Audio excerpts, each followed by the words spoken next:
Hey, what's up everyone? It's me, Vinnie Langdon. This is Eric here. He's a YouTuber, video maker. He's into cars, he's into music. He's just a cool dude. So that's why I said, hey, let's meet up in Northeast Pennsylvania and just kind of get to know him a little bit better, all right? So what's up, Eric? How are you? Welcome to Pittston. First time here? Yeah. Yeah? Thanks for having me. Of course, yeah. I met Eric a few months ago at the Staten Island Summer of Shorts Film Festival that I was hosting, and even maybe a couple years back before that, I got a lot of connections in Staten Island, New York. I'm there often, and I was sitting at home one day just channel surfing on YouTube, and I said, Staten Island, I see this kid doing a bunch of interviews, just a bunch of adventures, as he calls it. He's riding around on e-bikes, and I'm like, just going everywhere pretty much. Yeah, and I thought, New York City area. Yeah, and I thought, hey, this guy's pretty cool. I'm gonna follow him, and then of course he's in my daily feed on YouTube, and he's putting out videos and going to the top of the World Trade Center and going to the Vessel and all over Manhattan. And I love the city so much that I thought, hey, he's doing pretty cool stuff. So. But I decided, hey, you know what? Let's get him out of his element and get away from the city life for a little bit, and let's bring him to Pennsylvania. And we spent the day here. And so for those who aren't familiar with you, Eric, you've been making videos for quite a while now. Yeah. And when did you get started in it? Well, similar to you, in the 90s, or 1989 or somewhere around there. You know, my dad had the big video camera, you know, with the cassette tape, VHS, and so I would always see my dad, you know, videoing everything, all the events, you know, like Easter, Christmas, you know, all that. So, and then I just started filming whatever. I would steal my dad's camera. I would just, it's gonna sound weird, but it's not what you think. I would take the video camera and put it in my bathroom, but we had a big step above the bathtub. So I would stand on the bathtub step like it was a stage, and I would just pretend that like I had some kind of talk show or whatever. You know, it was like an after-school thing to keep me busy, because in the 90s there wasn't much to do. I mean, nowadays, oh yeah, you have a cell phone, a whole bunch of video games. That didn't exist. Well, there was Nintendo, but you know what I mean. Yeah. So yeah, I would just, you know, play around with my dad's camera, and then the 2000s came, digital cameras started coming out. I switched to photography. I started taking pictures of everything, and then YouTube came out in 2005. I started my YouTube channel, Mustang 2005. The best way to find me, because that's too generic of a word, is to do @Mustang 2005 on YouTube. That's how you find me. Nice. Now, when you first started making videos on YouTube, there was a lot of this term viral came out where people would be, you know, I remember Justine would go into the Apple store, she'd start dancing. There was all these different like food challenges people were doing pranks, people were doing fail videos. And when you first started, what did you When I first started, I was still mostly taking pictures. I have ADHD, my memory is very bad, so in extension I use my camera to keep the memories. I take pictures and videos of everything. So I was still more into taking pictures then. So I would make a lot of videos that were just pictures, or kind of like today with the YouTube shorts, I would just make a bunch of quick videos. But video quality then was a potato, you know, very horrible quality. So I didn't really make videos much then. It probably wasn't until 2005 when I started getting a little more serious with photography, still not really doing video yet. And then, I guess when I really started getting serious about making videos is probably, maybe 2011. And then 2015, GoPro released the new Hero 5. That's where I started getting more serious into making videos, and it just kept on going from there. Just kept making random videos. It was okay. The videos I'm making today, put it this way, is the videos I wanted to make 10, 15 years ago, but because we didn't have the camera technology like we do today, I couldn't really make that. Yeah, and also there's a learning curve too. Yeah. And it changes so quick and often. You know, when the action cameras first came out, like you mentioned GoPro, it was like a whole new learning curve. Yeah. You don't really need to edit much those, it's just point and shoot. Yeah. Versus your background with photography where you're setting all these different settings, and you realize sometimes with these YouTube videos, all that stuff goes out the window and it's all about the story and all about the narrative. And tell us, what kind of videos are you making now? Now I'm pretty much making the videos I always wanted to make. I'm going places, every place I've always wanted to go, and my style of making videos is I try to make it as if you're there with me, because I try to make it like a visual memory. They're mostly for me because I can't remember things, so I make it for me, but I also make it for whoever wants to watch. So that's why I'm always saying, you know, talking to, you know, like I have an audience, even though it's really just me and maybe 10 people actually watching my videos, which kind of sucks, but they're mostly videos for me because they're memories to me of everywhere I go, and I want to show my friends and whoever wants to watch places I go and my experiences. Right. That's the videos I make now. Yeah. And what is one of your favorite videos that you've done, like, recently? It's very hard for me to have favorites. I don't know. I couldn't really answer that. Yeah. Well, I guess, yeah, I just recently went to all the, not all of them, but a lot of the observation towers in the city, like on the World Trade Center, and I didn't do Summit Vanderbilt yet. That is on my list. I did the Edge. Those are probably my favorite videos because, come on, like, where are you gonna get a view like that? Oh, the Empire State Building. That's the first one I did. Nice. Awesome. Yeah, that is cool. And you know, it's interesting because I notice in your videos, you know, you are a New Yorker, but you still give this, you know, you put your perspective in the videos, and I think that's what your audience can, you know, respect and enjoy, because yeah, you may be doing touristy type of things, but I'm also kind of like there, giving a tour for everyone who wants to watch it. Right. And it's nice because he doesn't give away the whole thing, but he gives a big chunk of it where you can, you know, maybe you're living in Florida or California, wherever you're watching. Exactly. And it's like maybe you'll never... If you can't go there, you live vicariously through my videos. Yeah, absolutely. That's why I make them the way I do. And Eric, there's more of a meaning behind just doing your videos for you. You know, I don't know if you want to go into that, but, you know, with your health too. I mean, these videos help you. I have a kidney transplant. I received it when I was 2. My dad gave me the kidney. It's been 33 years, sorry. It's been 33 years. Speaking of, I have ADHD too, so, ooh, squirrel. But yeah, because of ADHD, I have a bad memory, and because of my kidney transplant, which really they don't last that long. They usually last by like 10 to 15 years. I've been very lucky, but I'm also borderline stage 4 failure. I mean, they don't last forever. It's normal. But I am stable, so it's not like it's gonna fail tomorrow or whatever. But another reason I'm trying to rush to make all the videos I am and see everything I can is before I get too sick to be able to do that. I have a friend, my friend Christine. She's also a kidney transplant patient, and unfortunately the pandemic killed her kidney. She needs a new kidney now. Christine Paradiso needs a kidney. I'll give you the number if she needs a kidney, so you give her a call if you could spare one. Right. That'd be really nice. Yeah. But so unfortunately she's on dialysis now. I've been very fortunate. I didn't have to do dialysis. They gave me the transplant right away because my dad was the donor. So I've never had that experience. I don't know what it's like, but it looks very scary from what I see from Christine. So I'm kind of dreading that day. But yeah, that's why I'm trying to hurry up and see and do everything I can before it gets to the point where I get too sick to be able to do things like that. Gotcha. And because of my memory, you know, I make these as memories so I could remember what I've done, where I've gone, and years from now when I wonder, what did I do 5 years ago? Where did I go? Right. Oh, wow, I did all these things? That's amazing.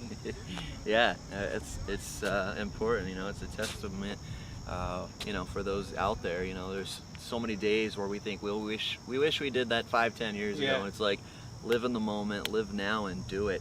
Now, you know, a lot of well-known established YouTubers, believe it or not, they do have a crew behind them. Maybe they have a crew of 6 people, they have someone pumping their videos out because they have a social media department. It's kind of like a little small business they run, right? But for yourself and including me, we're kind of solo mio over here. Yeah. And when you go out on your road trips, your adventures, it's all you, right? It's all me, and it's a lot of work, and I get burned out very quick. It's hard work, and I'm not getting paid for it at all. Zero. It's my hobby, and I don't really. It would be nice if I got paid a little bit for it, but I'm not doing it for the money, you know.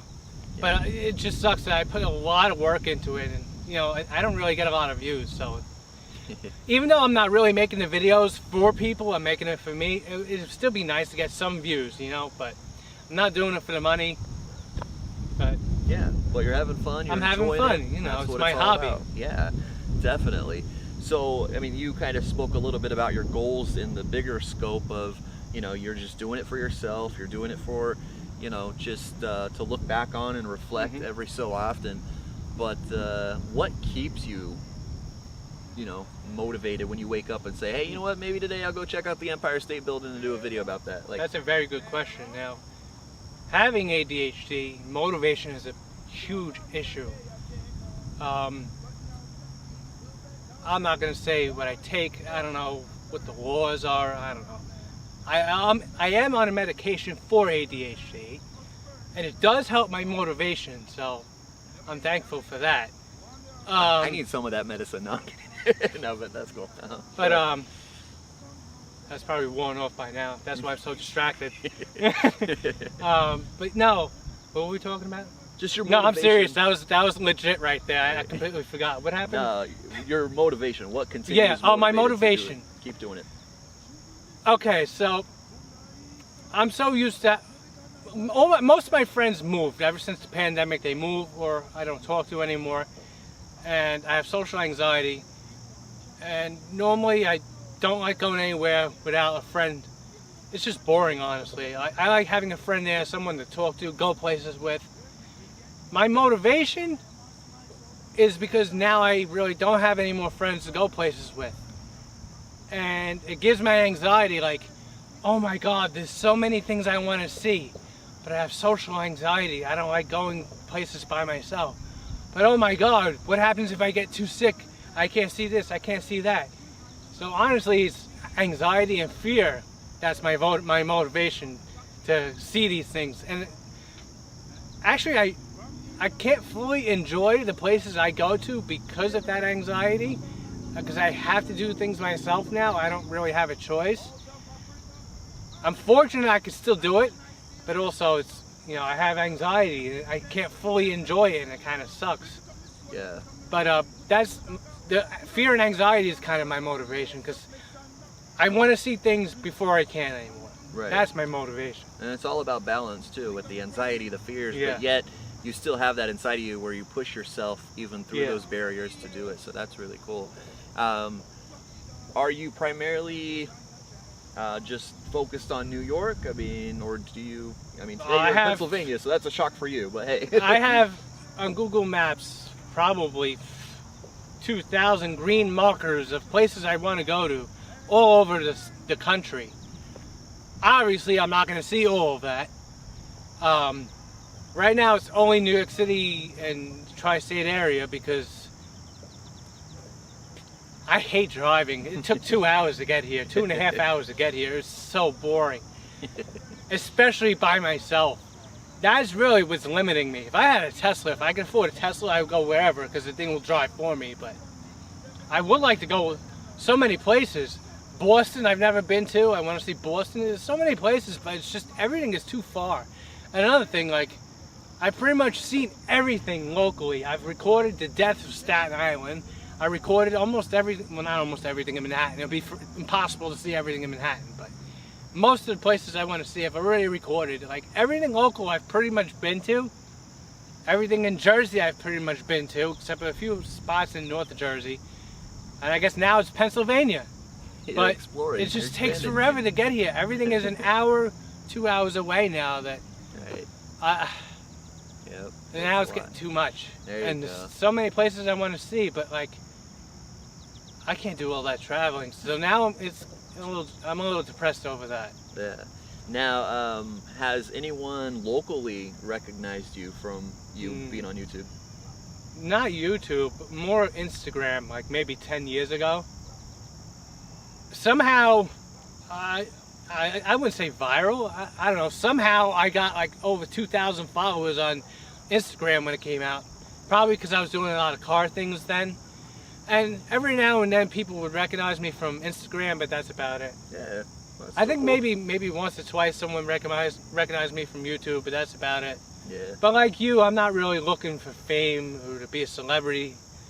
You know, it'd be cool if I was recognized, but I don't know. Right, right. I like my privacy. There you go. Now, I know I have friends and even family that go, hey, it's pretty cool that you're doing that. Maybe they subscribe, maybe they don't, but you know, you said your friends moved away, so it's still a way for them to keep in touch with you and go, Yeah. maybe they don't talk to you on a regular basis, Right. but they know what's going on in your life. And tell us a little bit about that. You know, are they supportive? Are they following you going, hey, that's cool, you did that video? Yeah, Or not really. no? They're all too, that's the problem. Everyone's too busy. You know, you can't really blame them the way things are today. Yeah. Some have kids, you know, they're just way too busy. So I don't get to talk to a lot of my friends as much as I would like to because they're just too busy, but. Right. Yeah. So today we had a busy day. We explored the city of Scranton, Pennsylvania inside and out, and literally even underground too. So that's one of your videos you'll be probably releasing in a few days, a couple of weeks here. Yeah, I'll have a few videos from today. Yeah, and then looking into the future, anything planned? I'm very spontaneous. I do everything spontaneously because when I plan things out, they don't work out. Today, fortunately, everything worked out, and that's pretty rare. There you go. But nice. as far as the future, I don't know. You know, like, you know, between the kidney transplant and the ADHD, I'm very limited to what I could really do. I get tired very easily. I get burned out very easily. Like, and I have a lot of limitations. You know, with my health. So honestly, I've been asking this question since high school. What am I going to do with my life? What's going to be my career? Originally, it was supposed to be photography, and then I found out it's really not something I want to do because I'm just not a people person. I have a lot of anxiety. Weddings is really where you're going to make your money, and I did intern for a while in 2005 with a photographer, and it just wasn't for me. So as far as the future, I don't know. All I really know is making videos, but I'm not good enough to make a professional video. I don't have the experience for that. My memory is horrible, so I can't remember everything, and I always make a lot of mistakes.